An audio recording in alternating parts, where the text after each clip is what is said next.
her that day, pressed down on her. She blinked hard and yanked her bike roughly around. "I don't want to fight. Just leave me alone." Dana pushed off with her foot. "Dana, wait!" Jack called after her. "No!" Dana shouted over her shoulder and kept riding. Hot tears flowed down her cheeks. She shook her head, trying to knock the final scene out of her mind, the look of shock on the other kids' faces. They didn't understand. Amy and Jack would never understand. She rode out of the bushes and onto the gravel road and guessed at which way they had come. Her legs were numb, like someone else was pedaling.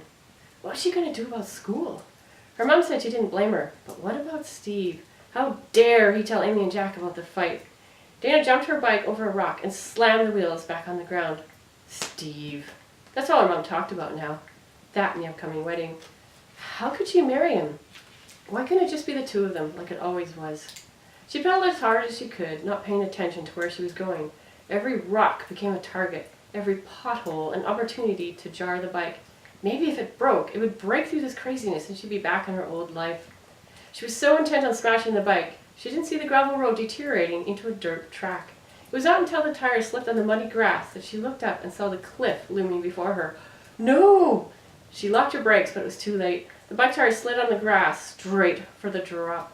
She dove for the last remaining ground as her bike plunged over the cliff. "Help!" she screamed, pulling at chunks of grass as she fell over the edge. A tree root stuck out from the side of the bank, and she grabbed it with one hand. It jerked under her weight, but held. Above her was a muddy overhang, and below her a steep drop. Her bike was dangling, caught in a cluster of thick bushes 30 feet below. Through the branches, she could just see the large boulders on the rocky ground at the bottom. "Jack! Amy!" No answer. "Is anybody there?"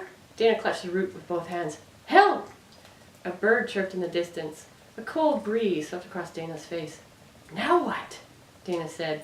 She had fallen into a narrow gorge, but the other side was still too far across to reach. She looked down at her bike, hanging in the bushes below. "Ooh, that's a long ways down," she said. "Amy! Jack! Help!" Nothing. "Come on!" She kicked at the dirt, trying to get a foothold. A chunk of earth broke off and crashed down below.